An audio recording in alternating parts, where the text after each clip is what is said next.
Howdy, all of you delicious people. I'm here today to review Yellowstone, Season 3, Episodes 3 and 4. So, going into these episodes, we finally get to understand what the heck the shovel is about. When we come down to this poster, it's like, what is a shovel for? What are they doing? But we actually get to know what that means. So, also going into these two episodes, we get to find out, like, nobody should try to mess with these people because you're gonna regret it, sadly. And like it just becomes like a very interesting show to see like what element is going to be presented next and eventually how this is going to unfold. But also we're just having a lot of fun with these characters. Seemingly these characters, like, we're really getting down to where these characters should actually be for the rest of their lives, where it's seemingly we're much more cementing Rip and Beth. We're much more having it be that Casey and Jamie are going to have something that they're going to need to do like for like some kind of like opportunity for them to strive for. That's vague enough.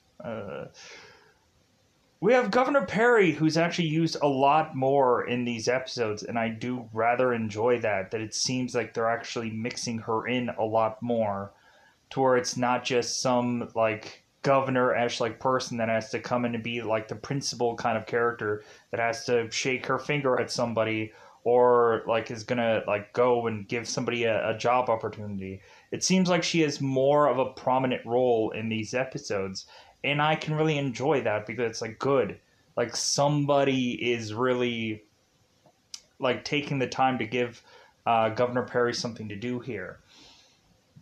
We also like we have this girl called Teeter. If I ill pronounce that, I do apologize. But like Teeter is like a really like growing into be quickly like a really fun character. Like this girl, of course, is a take nothing from no one girl, and immediately like she is just like, man, is she like gonna be. Hopefully she stays on the show for a while. Who knows what's going to happen with that. But Teeter is really fun. I like any interactions that she used to have. Making, like, she ends up making people uncomfortable. And I'm like, man, like, so we're actually setting up Teeter like we would, like, almost a Beth in some way. But like we have also some interesting things going on with Jimmy in these episodes, I should say. It seems that Jimmy is going to be quickly doing some romancing in these episodes, let's just say. So that's kind of really interesting to like a thing that's gonna like quickly seemingly develop. Very quickly develop. So other than that, yeah, like we end up having the closure moment of the last episode where, of course, we had that livestock agent who was going and calling Jamie. We have that kind of closure in this episode. But really, when it all breaks down, most of this episode is to, of course, be just really still fun. I'm a little interested in like what's going to happen with Rainwater, because it seems he is starting to go on and have some issues with Ellis Steele in the market equity people, or the market equities people. But yeah, so with that said, I think we can just go on into like spoilers. Like I'm still enjoying the show. Like really, I like the fact that we're just keep bringing new elements into the show, and it just makes it so refreshing that they're not sticking to one thing. And it seems that this is to kind of jump around a little bit. And it seems that at the end of these 4 episodes, we find out that John is at the end of his summer. So, with that said, I think it's about that time to just go into spoilers about this episode. So let's go into spoiler time. Spoiler time. It's about that time to spoil this episode. So let's go on and let's cover the Jamie stuff first. Like it's gonna be weird to kind of in a roundabout way talk about these episodes, but because the very beginning of this episode is to have both John and Tate going on and spotting that there might be an animal in jeopardy.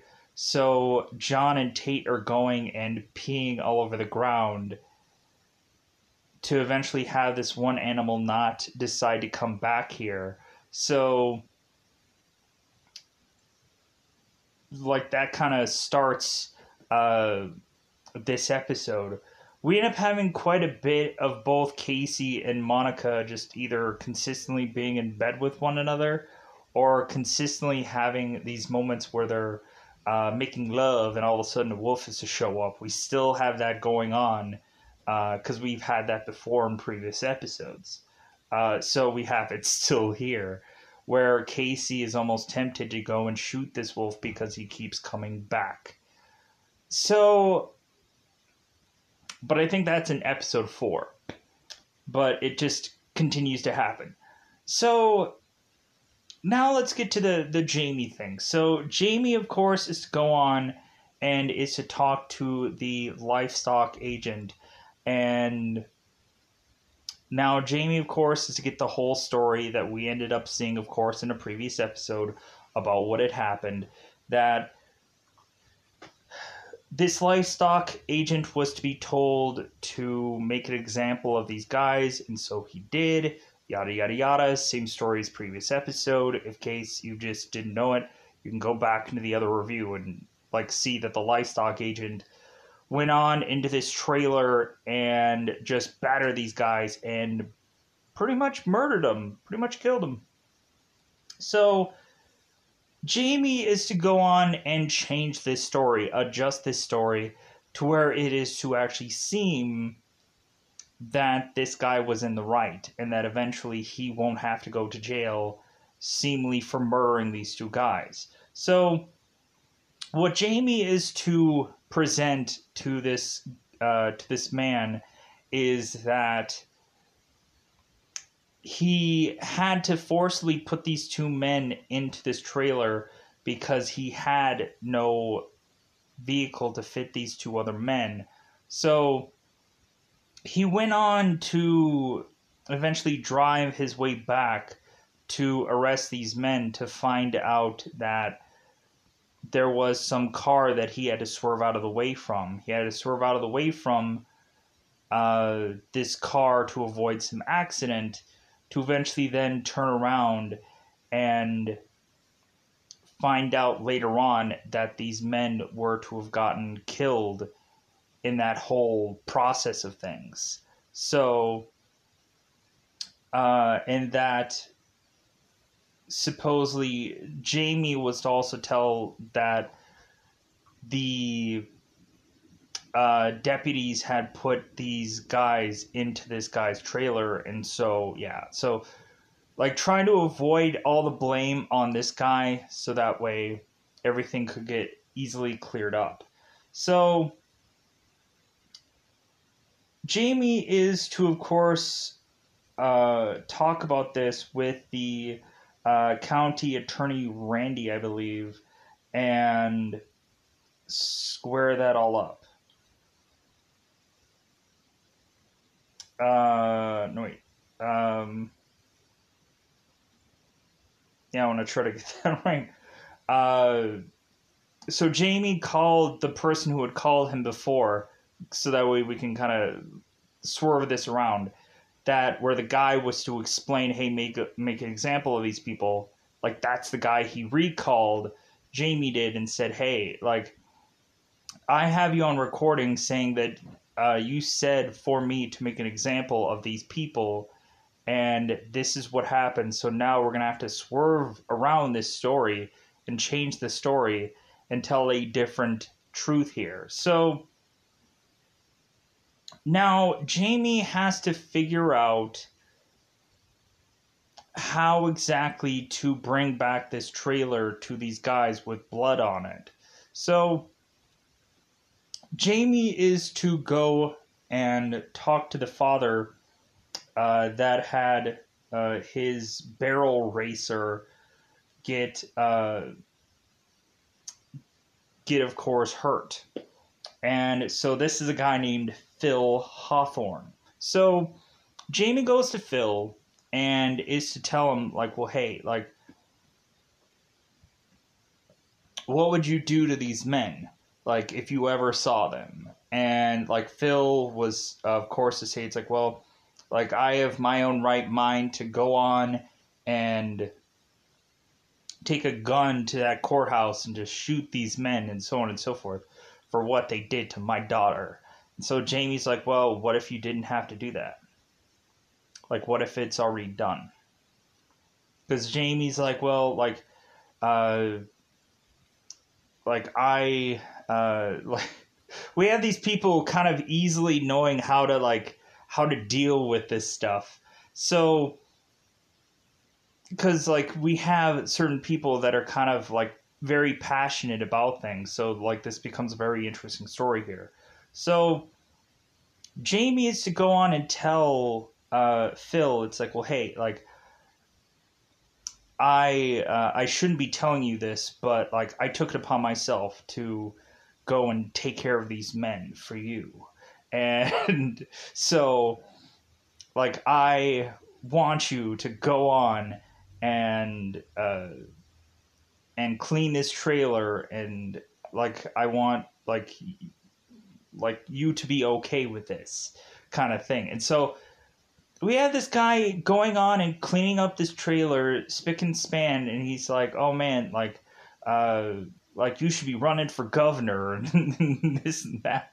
And Jamie's just like, oh no. Like, so we eventually have like this guy eventually mentioning that he's gonna owe Jamie a favor at some point, and Jamie's like, well, maybe someday I'll ask for that. And I'm like, oh my god, Jamie, just the masterful craftingness of this whole thing. It's just, like, amazing, where he basically had the guy clean up the whole trailer for him and, like, explain, like, all of this, like, well, I shouldn't be telling you this, but it's all cloak and dagger, and freaking Jamie just figures out a way for this guy to do this own job for him.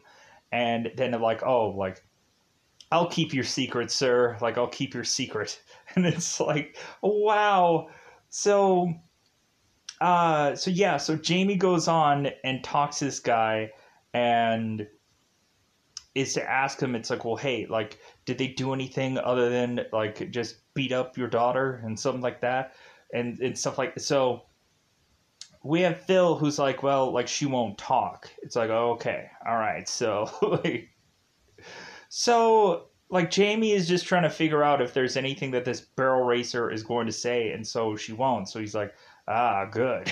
Like, so all that he has left to do with is talk to Phil, and Phil is going to keep this secret. And so Jamie's like, yeah, like, banging on all cylinders that, like, no one's going to say a thing, and I'm going to have someone else clean this trailer besides me. So it's like, man, just bravo to Jamie on this whole ordeal that he, like, had someone else do this whole work for him. But I think that's really just straight up just like his, like, that's like his dad move. Like, that would be something that, of course, John would do, but, like, still we have Jamie doing it here. So we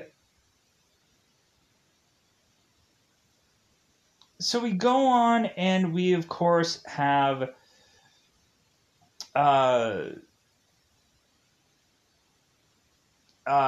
Governor Perry's going on and talking with Ellis Steele, which is still, like, this guy has a goofy name, And so I want to clear something up because I wasn't 100% sure about this guy's title thing, whatever.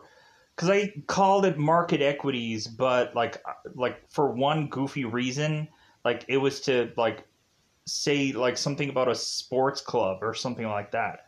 Like I think this thing is just called sports or market equities, and for some goofy reason, like I thought it was like they talked so much about like sports clubs and all this goofy stuff that they were saying in the other episode. So it's just like, who the are these people? Like I didn't understand it right away, but so we end up having Ellis Steele coming in, the real kind of weird, goofy name.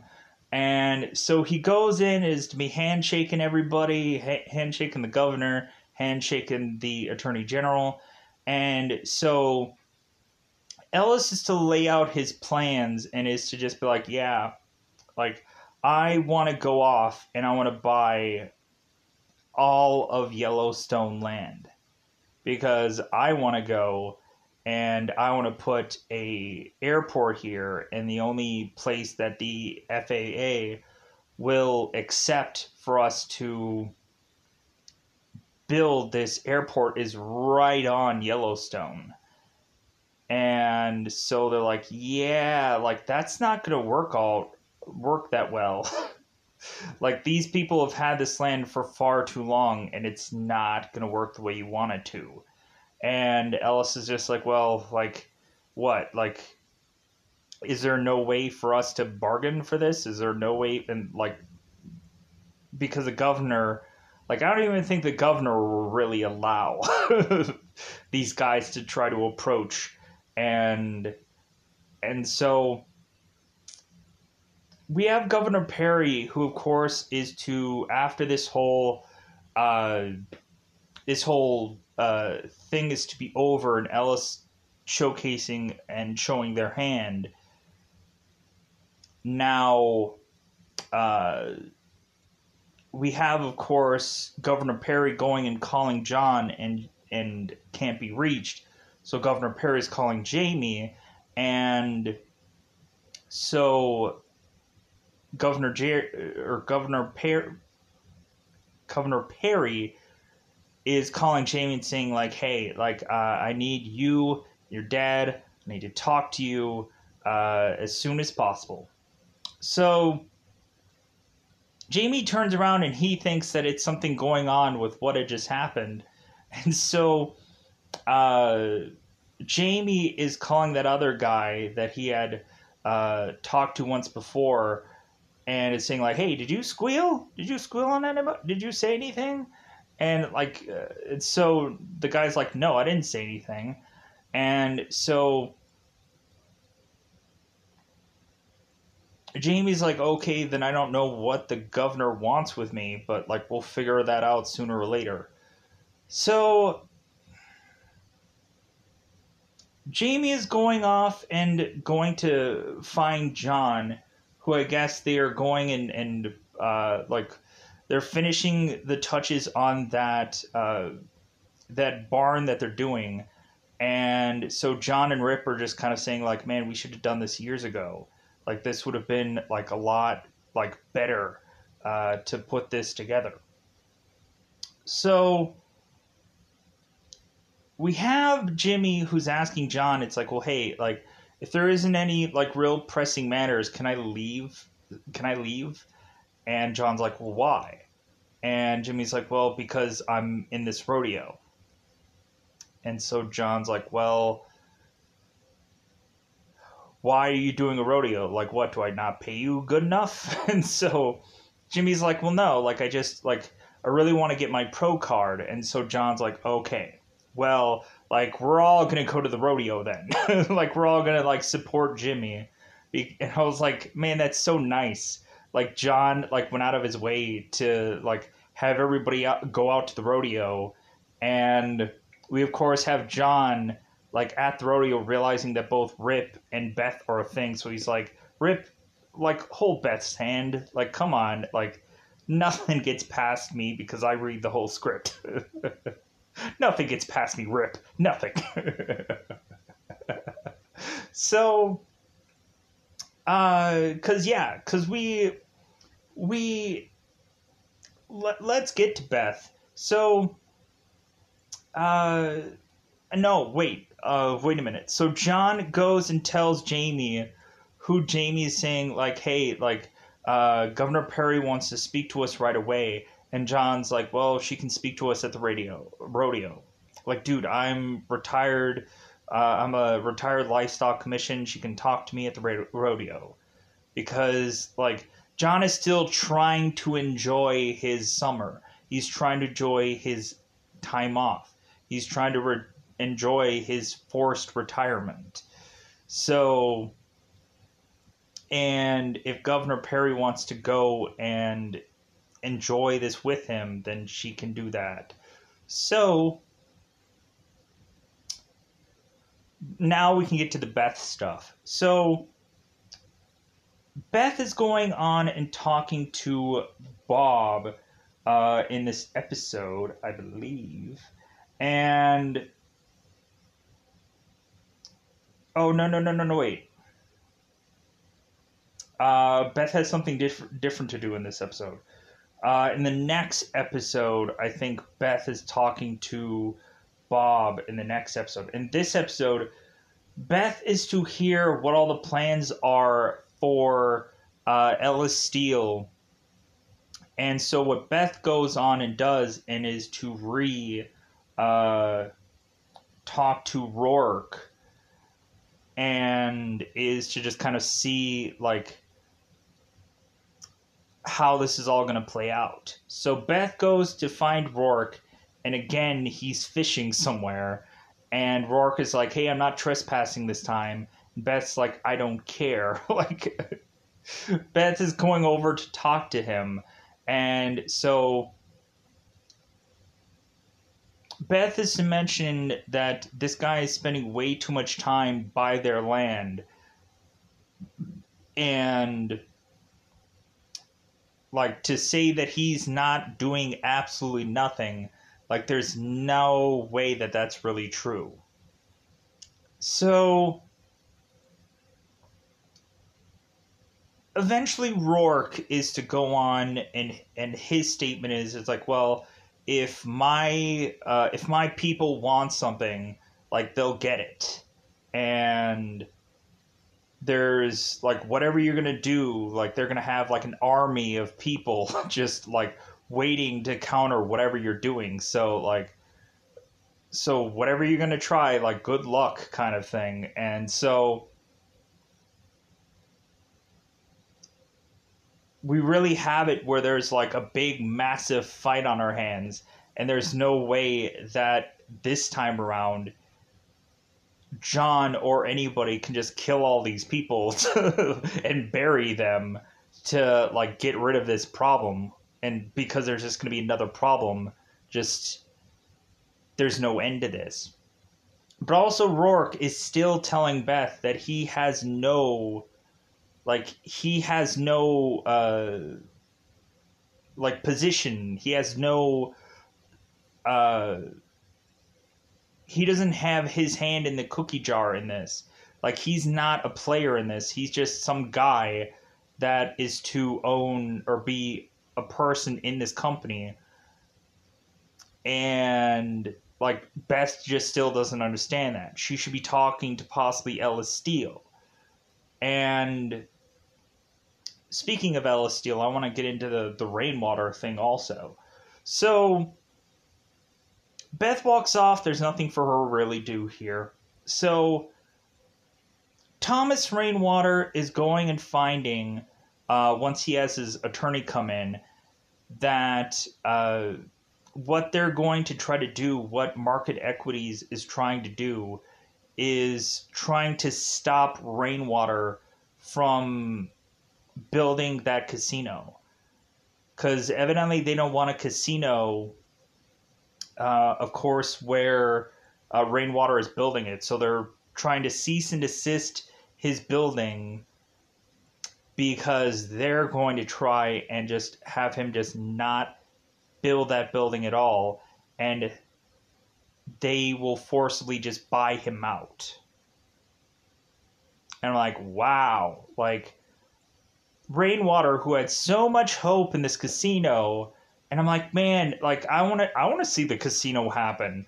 Like just because like now that they're kind of like taken away from him, I'm like, no, like I want to see this. Like there was so much work put into that. Like there was so much like Jenkins and Rainwater like bargaining for this whole thing. Like there was so much like going into that thing that I want to see it actually happen now. I want to actually see the casino being built and then playing around in it for however long. Like I actually want to see that happen, but like who knows now? Like we'll see how eventually Rainwater is to have to go on and call John Dutton and call Beth and uh and in the next episode, let me get to because I don't know the girl's name.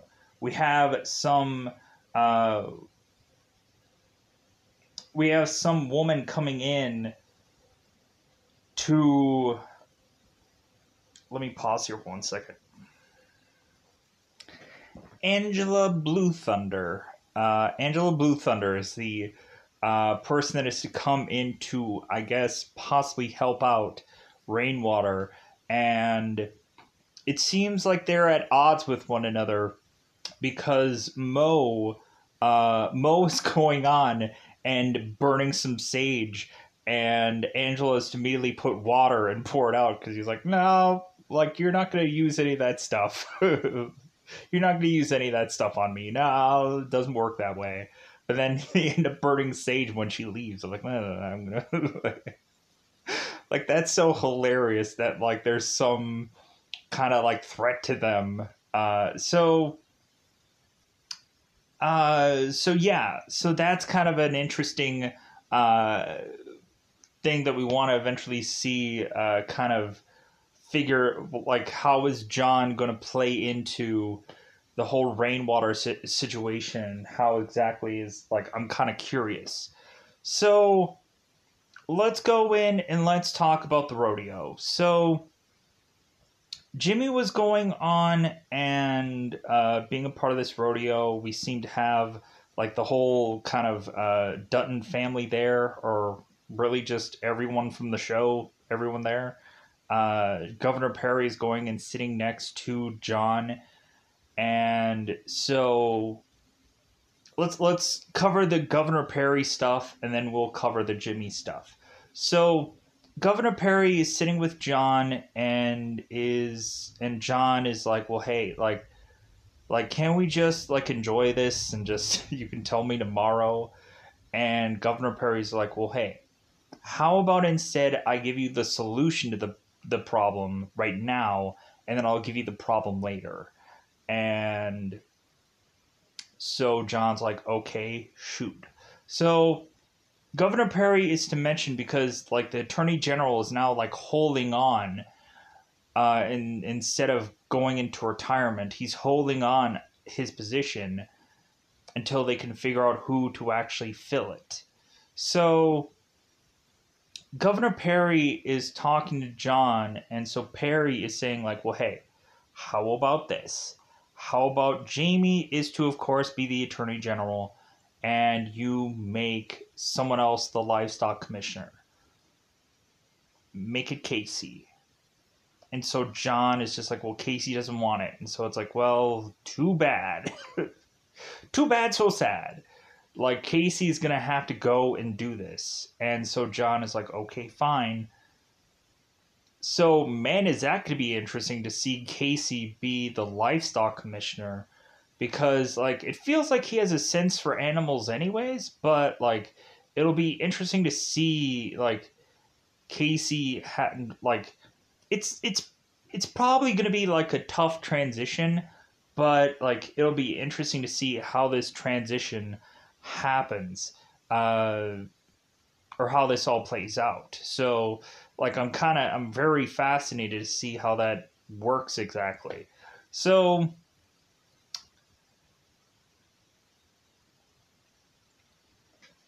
because we'll kind of we'll I was gonna go and say like what happens in the next episode, but we'll get to that later.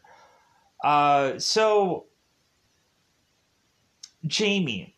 Jamie, of course, is to go and like do the rodeo, and it feels like this is kind of like normal day to day like stuff for Jamie now that he's done this rodeo thing more than once. But all of a sudden, there is to be something that completely is either a distraction or some other kind of something. And so Jimmy is to go on and walk and is to see this girl on this horse, and he is to immediately just kind of be stopped kind of dead in his tracks, where he is to mention how like time had just kind of stopped with them two together. And so Maya is to get off her horse, and like it's funny because like my mom, who is an avid watcher of the show, I'm just being brutally honest, like she watches it, she's up to par more than I am on the show. So I'm kind of catching up because I'm like, I'll get to it eventually. My mom had already mentioned about Maya, and I'm like, oh, okay, whatever that. I don't even know who this character is, but now I do. Funny, right? Funny how like basically people just tell you things, but like, hey, whatever. Like it's like it's in this episode anyways. So like I don't really care for spoilers, whatever. Because I know that's bound to happen anyways. Because you fart and like someone can spoil something. You sneeze hard enough and someone will like spoil something. Um, so hopefully no spoilers. Nobody spoils anything. Uh, I will go out of my way to avoid spoilers. Please, no spoilers. Please, anybody. Hence why I go into spoiler talk and I give everybody a teeing up like thing of this episode. So, uh, so Maya goes on and immediately just like gives Jimmy kind of a peck, and she's like, "Wow, like I've never been that kind of forward with anybody before." And so it kind of feels like there's like love at first sight happening between the two of them.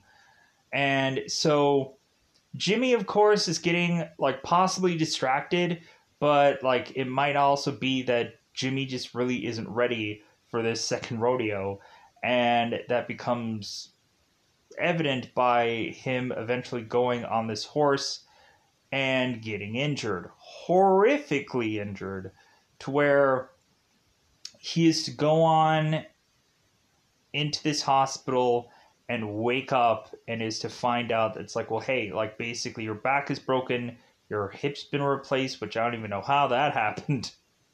And like John is to notch down every single injury that Jimmy is to have obtained. And so Jimmy is like, oh my God, how am I even going to pay for all of this? And John's like, don't worry about it. And Jimmy's like, oh my God, thank you. Because, like, you pretty much think that this guy is probably going to be, he's going to be going on and, like, being at this ranch for the rest of his life. Unless we eventually have this relationship that Jimmy used to seem to have going faster than we think. Because, good God, is it going quickly. So so we have John, who is to basically tell Jimmy, it's like, hey, here's a rope. Learn how to rope because you're never going to ride again. Like, you're never going to have this injury again. So, because I'm not going to pay for this twice. So, so all of a sudden Maya is to come in and coincidentally come in as they're taking Jimmy's catheter out. And so she ends up seeing uh, the uh, the the tree trunk and berries, so to speak, or the tree trunk and softballs. the massive, the massive thing on this man, let's just say. And like I'm building up because respect, really. So Maya is to, of course, ask if that is to have like been because there's some kind of swelling, or is that kind of God given? And the nurse is just like, oh no, like that's all him. And she's like, woo, all right, well, we get to like find that out right away.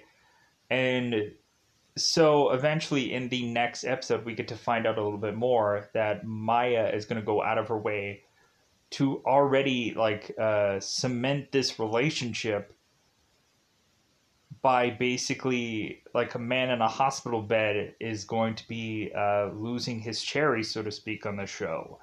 And because we find out that evidently Jimmy used to say, it's like, yeah, I've never really been with anybody before. It's like, hey man, like, great, like you get to be with somebody now.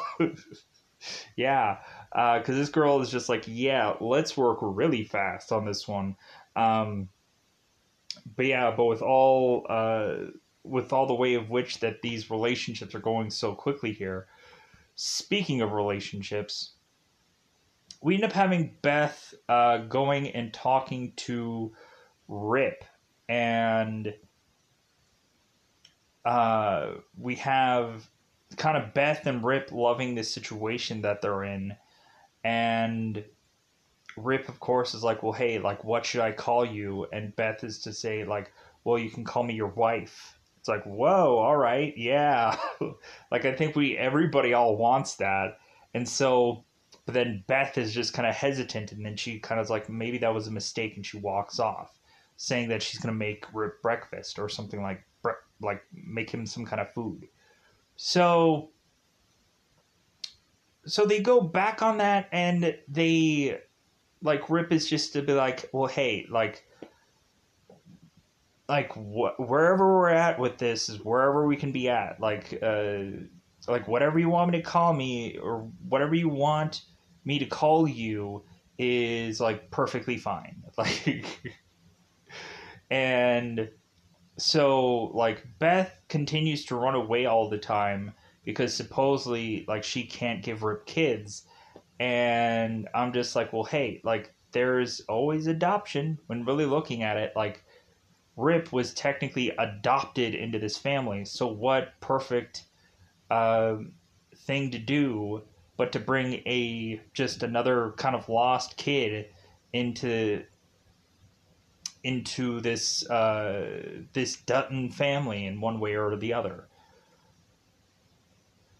because Rip was the same way. So that's kind of the way I like poetically like think of it. But like whatever they want to do is whatever they want to do with the show. So, uh, but yeah, but Beth is to say that she can't have kids, and Rip is completely fine with that. He's like, hey, like I even have problems with having dogs here. Like I don't even know if I can like handle having a kid here. And so like Rip is like, hey, like I don't need to like continue on my generation of whatever. Like we can like this is fine. Like every single thing is fine. So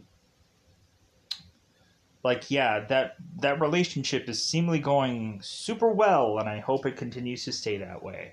So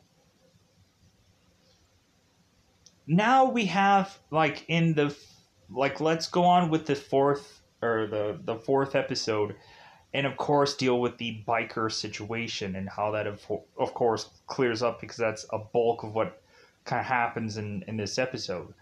So because I'll get to the whole like Bob and Beth thing in a minute, because I want to say something and then get it done.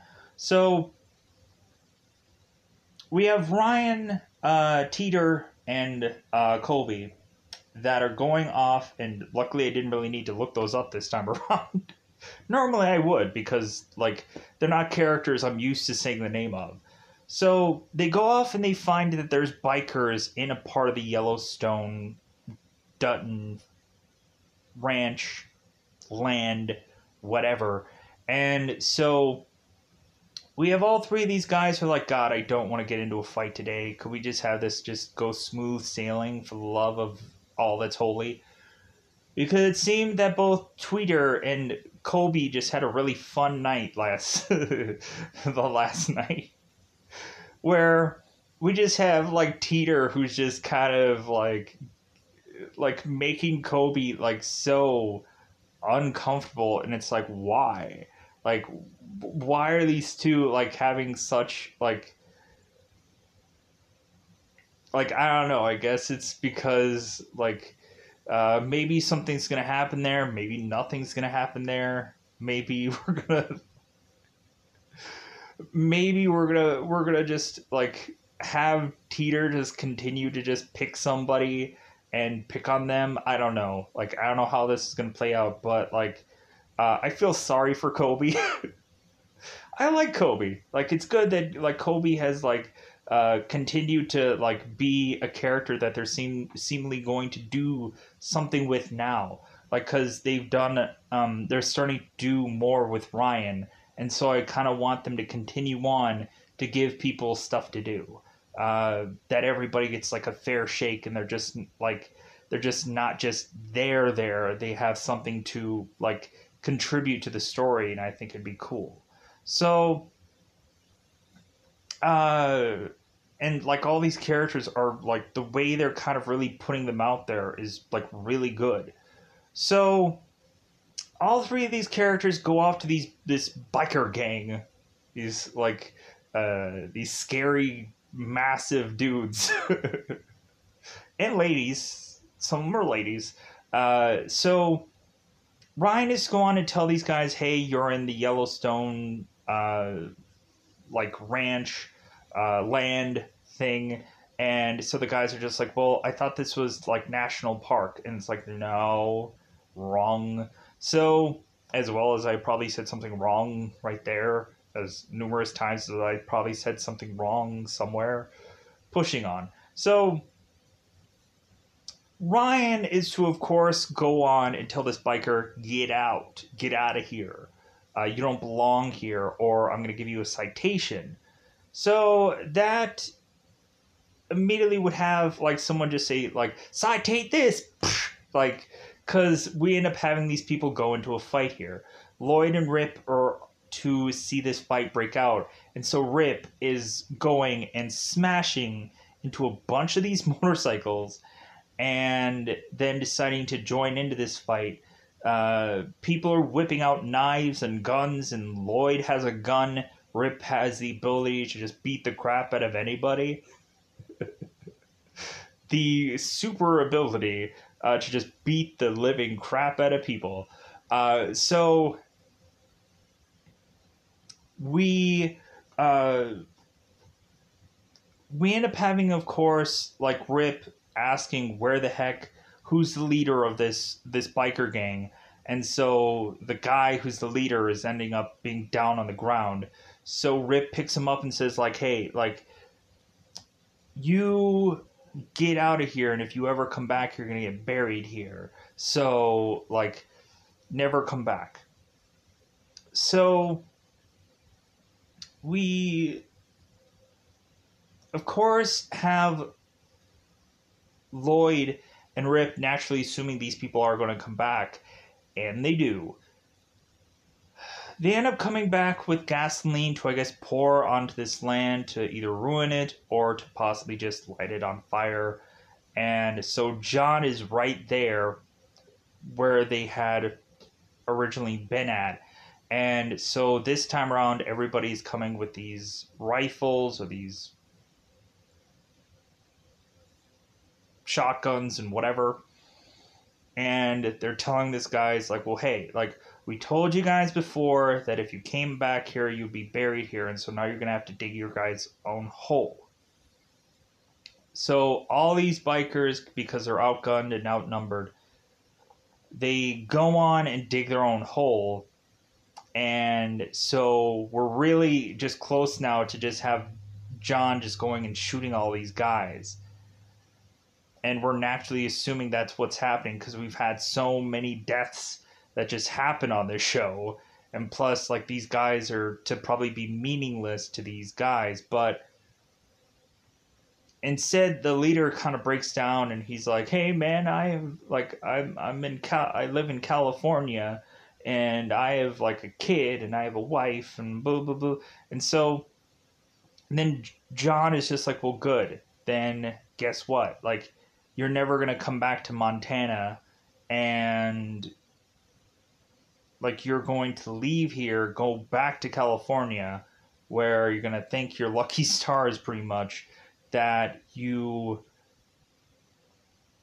like left here alive, kind of thing. So get out of here, never come back." So Casey is to now ask John. It's like, well, hey, like, are we gonna like uh, bury the holes? And John's like, no, because John had said that they're gonna keep these holes here for these men, like preparing for when they are to come back. Because they were digging their own holes, and they were digging their holes for a good while, and so like I thought that breakdown in that scene was pretty good. Um, like I thought the whole like you kind of like it's good that John was like sympathetic and just didn't go off and just killed all these people. It's like, hey, one less person to have to put to bury into the ground is just like, because who knows, eventually that body is going to come up somehow. So uh so let's go on, and yeah, let's go and talk about the Beth stuff. So Beth was to go and talk to Sam, and so Beth is trying to figure out how to work these market equity people, and so Sam is saying, it's like, well, hey, like, approach this as like making a little leak in their dam. Just don't go and blow like the dam away. Just kind of put a little chink in their armor. And so Beth is like, okay, I have the perfect thing to do. So she ends up calling a bunch of press, and she's trying to slam market equities for all these kinds of possible things.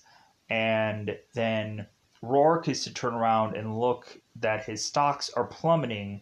He's like, oh my God. So he starts looking at the internet, and he's like, oh, that son of that Beth. So like, we're going to see how that all plays out. Like, what is going to be the exchange here that that Rourke is going to do to get back at Beth because of what she had done here. So we'll see how that all plays out. So John doesn't actually get back to Rainwater because John like doesn't really get back to anybody. But speaking of getting back to, John is of course spending a lot of time with Perry in his tent, trying to woo her over. Because Perry had decided to want to make her way to John to come see him because she wanted to talk to him. And so they kind of forced her out in this like doom buggy or whatever to this place, and then the guy was to drive back off with this doom buggy with this vehicle. And so Governor Perry is like, well, hey, like, you holding me hostage here, John? And you can also just stop looking at me that way also, to just try to like woo me to like have me stay here for a night or two. And John's like, what? I'm not looking at you in any way. Like, so of course, like, John gets what he wants.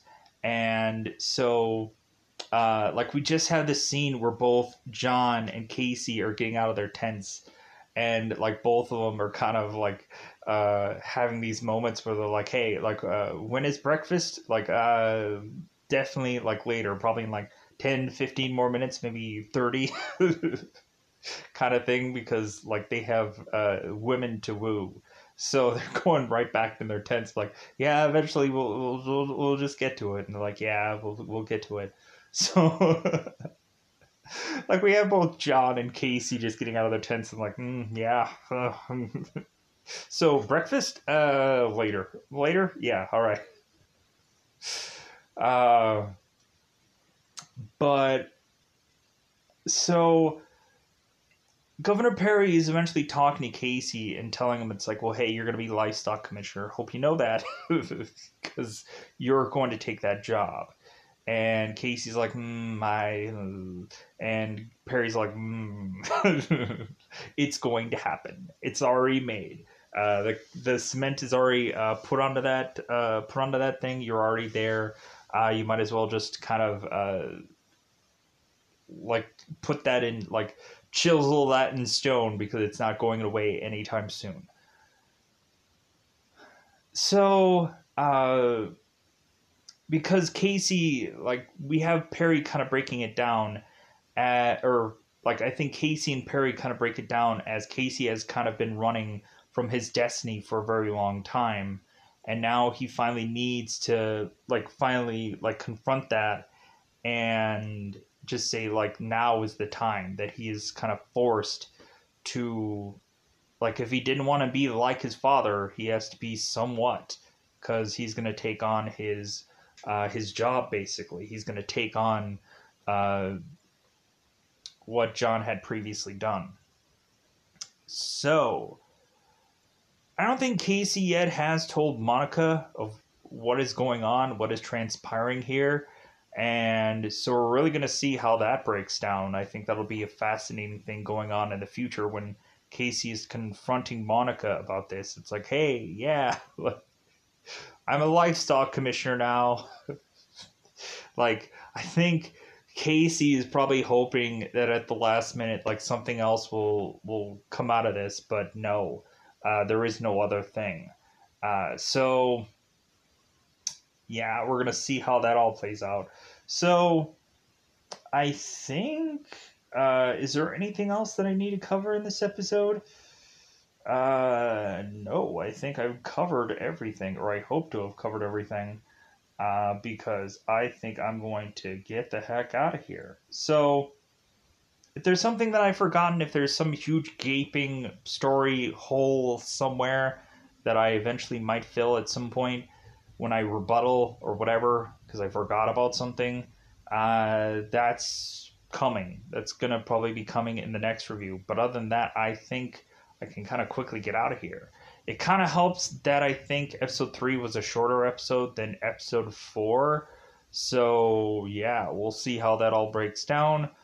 But hope, because there's always so much story to break down in the show. So, yeah, if I didn't cover something, that's bound to happen.